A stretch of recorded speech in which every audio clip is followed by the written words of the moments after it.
In this video, I'm going to show you my best 3 plugins that I'm always using them in my Grasshopper workflow. And I will show you the link. I will leave it below so you can download from them. You will find a mini library and plugins, paid and free, to use it for Rhino and feed it with plugins for Grasshopper for your workflow. So let's get started.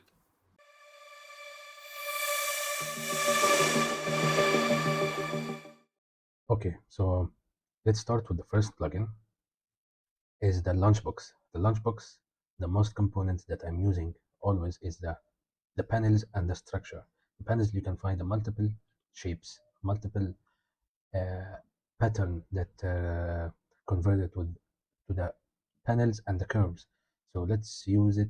Let's use the triangle panels, the type C, which is my favorite.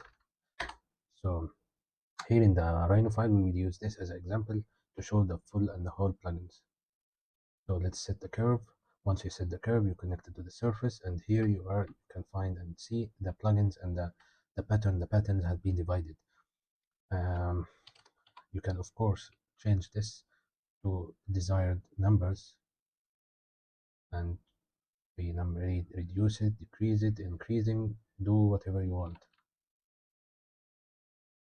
Okay, so the second one is no, let's stay on the LunchBox. I want to use something more. Is the structured grid. The structured grid, you can, no, this one is too much, sorry. You can use the same curve and the same numbers, of course, to have the exact dividers. So these dividers, you can use the lines and the nodes. The lines is, you can use it as a pipe, or I prefer the multi-pipe option. So connect the lines to the curve, and you can have this, the node size for the number, okay, to, okay. So let's say you wanted to use it as a structure system, and here you can use, for the points, you can use the spheres. The spheres reduce the uh, 1 second. Okay, okay, so let's use this as a radius. Oh no, so we need to use 0.5. Okay, as you can see now, it's changed accordingly. And of course, with the same slider, you can add it to the node size. Okay, so here you are. So this is simply what you can use for the LunchBox plugin. The next plugin is the PufferFish. The PufferFish, what you can have like multiple components and variations for your workflow, but the most important component that I used in this plugin is called offset surface, which is, you can find it here. This surface, if you take our surface, the pattern, and put it here, you will have the thickness, and you can control the distance, which means is the thickness, the amount of thickness, 0.1, and the both side, 0 mean no and 1 mean yes. So both side, yeah, okay, distance. So let's mention as a 0 minus, okay. Okay, no, this one is, yeah,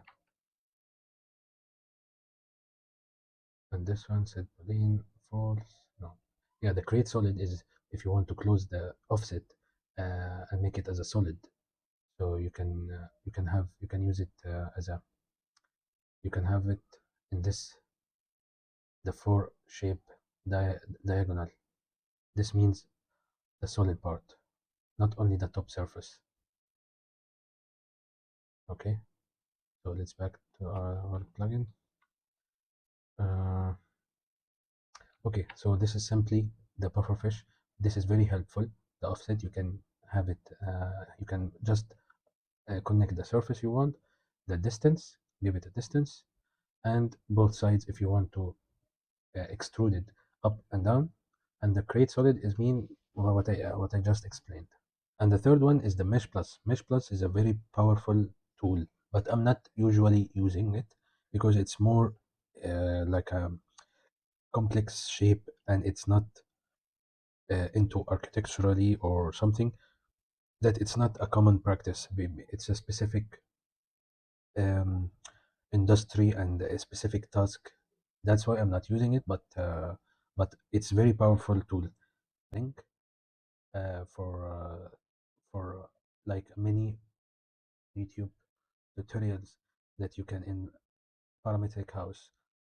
They are explaining the Mesh Plus in a very good way. Like you can see the mesh tools, smoothing, uh, paneling, wiring, all of this component, it's used for creating shapes like this. So if you want to know more about it, I will leave a link below in the description. And the last component that I'm always using it is shrink lab, and it's a new feature in Rhino 8. So let's say that we need to select this component, and if you can see, they merge it together. And in this, let's add some sliders.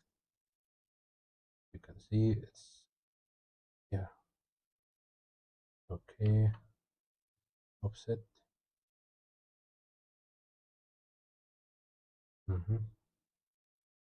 Smoothing, as you can see. So you can play with this number, the edge length, the offset, the smoothing, to get the desired shape.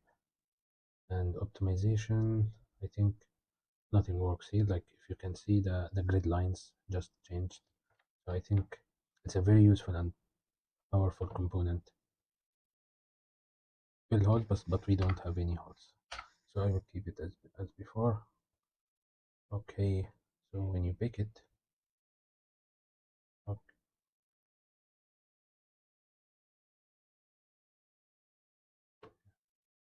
let's see in the render shape. I think it's useful for the 3D printing and slicers and whatever, if you want to merge two surfaces together, two geometries together. Okay, and for me, the component that I'm always keeping it in my script is bifocals. Bifocals, simply, it turns on the name. See, if you realized the name above the components, each component, so you can easily understand, and for eye catching easily, if you have a large and complex scripts, you can easily get it, the component what you want, if you cannot memorize the shape or the positioning of the components. So if you delete this, see here it's active. Uh, if you deactivate it or just delete it, the text will gone. If you turn it on, the text will be back. So I will keep this with shrink wrap as a component that I prefer it in my top 3 lists. Don't forget to practice and keep learning every day.